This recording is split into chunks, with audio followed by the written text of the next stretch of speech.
Hi, everyone, and welcome to Friday Night Live. I am your host, Crystal Fry, empowerment coach and speaker, helping women of faith find their path forward. I want to welcome you all in tonight. As you are coming in, please say hello so that I can say hello back to you. Tonight, we are going to be talking about resilience and asking that question. My question to you is, are you resilient? Hey, my good friend Tim, it's so good to see you. So glad that you are back with us for the live show this week. Always a pleasure to have you here. So tonight we are talking about your own personal resilience. Earlier today, I had the fantastic pleasure of speaking to a group of women in leadership, a Women in Green conference event down in Florida. It was amazing. It was absolutely incredible. The women there are incredibly sharp, incredibly on top of it. And while they are very focused on how to be resilient in leadership and how to be resilient within that green space, how the communities can be resilient, all of these things, I got the amazing pleasure of coming to speak to them about personal resilience, about how they can, while they are handling all of the things, how they can be personally resilient so that they can handle all of the things, right? And so I thought, what a great thing to come and share with my audience here tonight, to share with all of you, whether you are watching me over on Facebook, whether you are joining me from LinkedIn, or whether you are watching me over on my YouTube channel. Let's talk tonight about being resilient and what that means. And we're not talking about external forces, okay? We're talking about your personal ability to bounce back when things come at you. So again, as you are joining, do me a favor and say hello so that I can say hello back to you. If you are watching me in the replay, still say hello and tell me where you are watching from. Oh, my beautiful friend Deborah is in the house tonight. Hey girl, it's good to see you. So let's jump into this whole thing about being personally resilient, your personal resilience. So quick definition, because you guys know that I love words and I want to make sure that we're all on the same page. Personal, right? That's you. Not your external things, not your relationships outside, not your job, you, self, just self, right? And then resilience. Again, your ability to bounce back. So your personal resilience essentially is whether or not you can bounce back after you face challenges, difficulties, all of these things. And I'm going to share with you 3 tips tonight, 3 different areas that will help you build a firm foundation of personal resilience so that you can be prepared for whatever life decides it wants to throw at you. So the 3 areas that we're going to talk about one topic in each one of these areas: mind, body, spirit, right? It's like the trifecta. Mind, body, soul, mind, body, spirit, this whole trifecta, your whole wellness, your whole personal wellness. So let's take the mind. As we're thinking about personal resiliency, when we're talking about our mind, I want you to be mindful. We want to talk about mindfulness. And this is your ability to be present in the moment. There is a scientific operational definition that was presented in 2004. And it states, mindfulness is the self-regulation of attention with an attitude of curiosity, openness, and acceptance. Okay, that is the operational scientific definition that was put forth in 2004. So when we're looking at that, the self-regulation, we regulate ourselves. We regulate our thoughts. We regulate our focus. We are in control of those things. I know sometimes it does not feel like it. If you're anything like me, and do me a favor, put down in the comments to, make me feel better about it so that I'm not the only one. If you're anything like me, you will get focused on something and you'll be going, and then, squirrel, right? And now we're off over there in left field somewhere. And we have to bring ourselves back. You guys, this is the practice of being mindful, of mindfulness. It's being able to pull yourself back into this present moment. It's being aware of what is going on. being focused on the present moment. And taking the second part of that definition, the attitude of curiosity, openness, and acceptance. So we're always learning, we're always seeking. What we are doing is we're looking, we're wanting to learn, we're wanting to understand.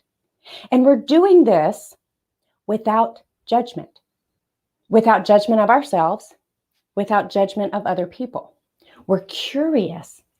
That word to me is perfect, especially when we get into situations where things are not going the way that we want them to. When you're going along, something comes in and an emotion hits. Maybe it's frustration. Maybe it's anger. Maybe it's, I've had enough, I'm done, right? Maybe it's, bump this. Being curious about where that emotion is coming from and what's going on that's triggering that emotion, that's causing that reaction. Being curious about it instead of just having a reaction, right? Instead of just responding. Being curious about where that's coming from and why helps to bring you back to this present moment so that you can be very mindful about what your next step is going to be, how you respond. Ladies and gentlemen, if you have watched me for any length of time, you have probably heard me say this at some point or another. You don't control what anyone else does. You don't control what comes into your space. You don't control what happens externally, right? What people say, do, think, what they do to you, about you, all the things.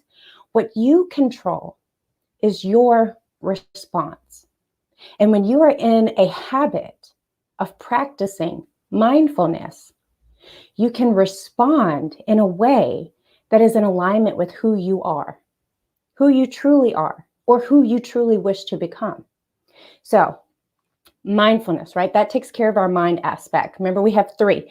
So that's the mind, the body, physical health, right? We're going to talk about your nutrition, good nutrition, I hope, because not all nutrition is good. Nutrition is simply the food that you put into your body. It's not all good.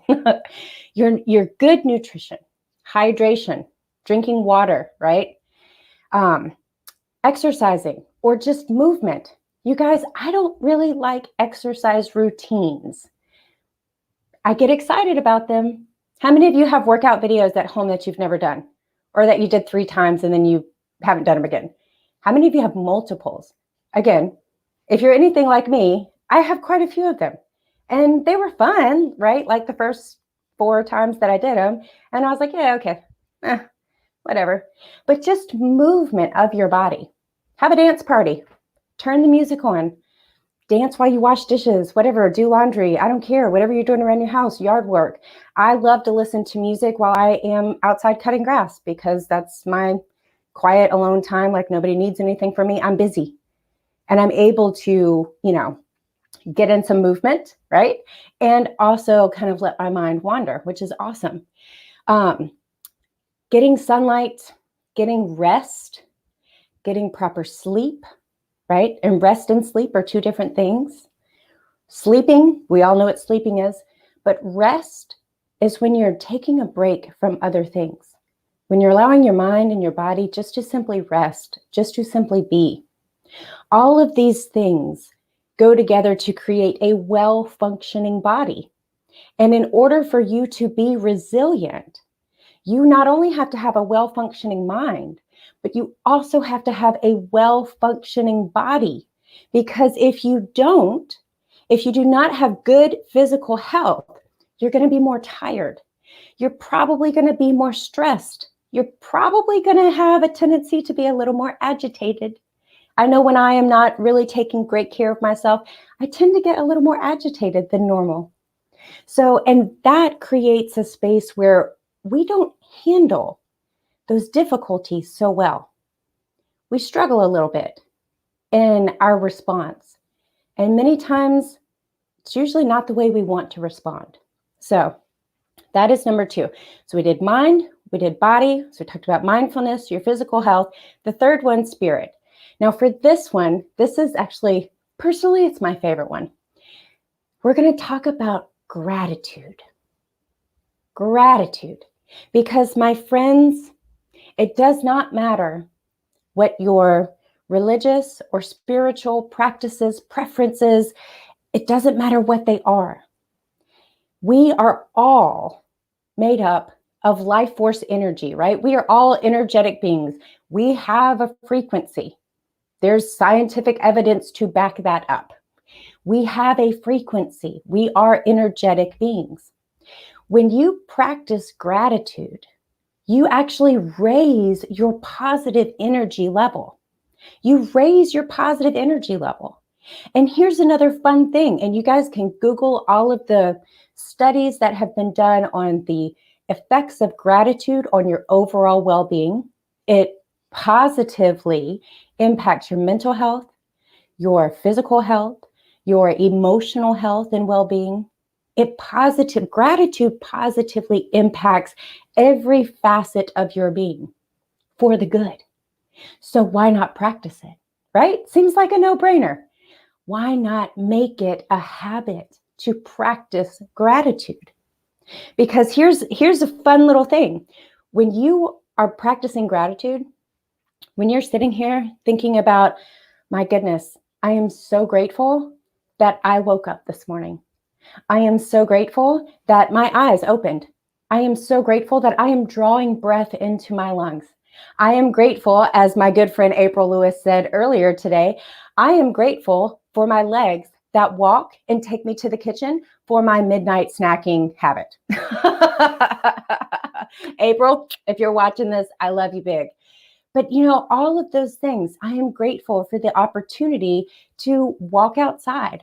I'm grateful for a beautiful day. I'm grateful for the rain that comes to, water the grass and the trees and the plants and everything that needs to grow.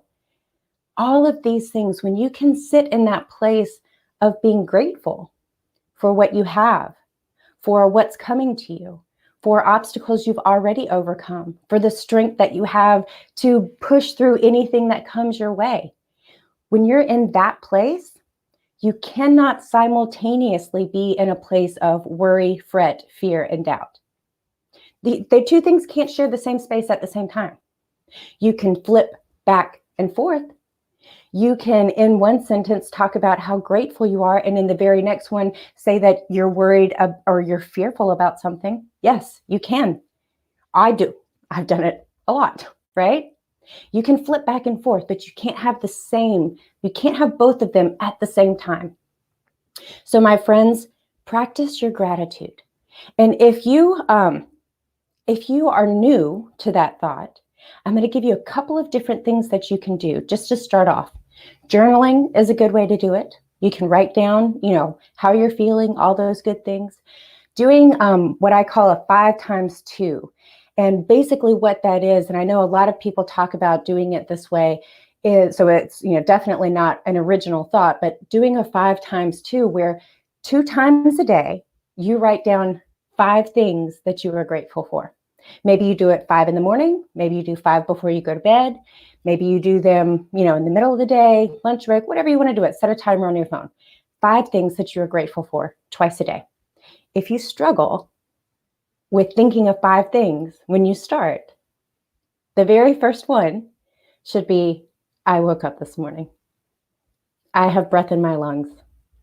I am alive. All of these things. Start small if you have to. It's fine.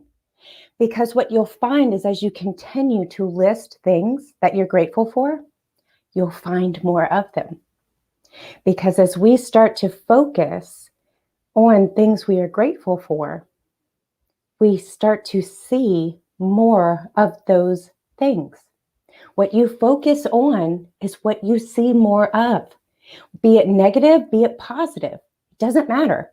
What you put your focus on is what you are going to see more of. So why not make it things that you are grateful for? A couple of other ones, you can meditate. You can pay it forward, practice the whole pay it forward thing.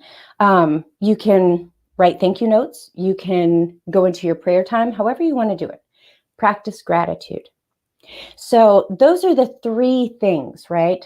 As our personal resilience is based on setting a foundation of mind, body, spirit, those 3 things that you can do to strengthen that foundation of personal resilience. Be mindful, practice your mindfulness, take care of your physical health, take care of your body, and stay in gratitude. Create a gratitude practice if you don't already have one. Commit to sticking with your gratitude practice if you already have one. And you guys, I would love to hear what you are doing. What are you doing to stay mindful? What are you doing to take care of your physical body? You guys, we only get one, right? We only get one body. Doesn't it make sense to take care of it? Especially if we want it to carry us around and do all these awesome things that we want to do, it makes sense to take care of our body. And then also in gratitude. Be in gratitude. What are you doing for your gratitude practice? So again, I would love to hear what you are doing. Drop it down in the comments below this video. I love seeing what you guys are doing and engaging with you. And that is really going to wrap us up for tonight. So we talked about those 3 things. How are you going to put these into place so that you can strengthen your own personal resiliency? So that when life brings things at you, and my friends, it's going to. I promise you that. It is going to bring you challenges. It is going to bring you struggle. It is going to bring you difficulty. That's just how it happens. Whether it's physical, financial, emotional, relationship, you are going to be in a place where you are going to face those challenges and you are going to face struggle. So when you can build that strong foundation of being resilient in your person, right? Not just out in the world, but when you can build that strong foundation of being personally resilient, that sets you up, my friends, to go so much further. And it allows you to really bounce back when you face those challenges and those struggles and they come in. So, hey there, Miss Angela, how are you doing? I'm so grateful for you to be joining me here tonight. And as we are wrapping up and closing this up, I just want you guys to really remember that it's not just a one size fits all, right? This is a holistic approach. You can have one thing working really, really well and maybe another thing kind of working okay. But if you're not all in there together, if you don't have all of those areas, all of those facets covered, it's probably going to be a little bit more difficult. Hey, Wendy, thank you so much for joining live tonight. It's so good to see you, my friend. All right, I hope that you have a wonderful evening and a fantastic weekend. I will talk to you all again very soon. Again, drop me down what it is that you are doing to stay resilient or to strengthen your resiliency. And I will see you all again next time. Take care.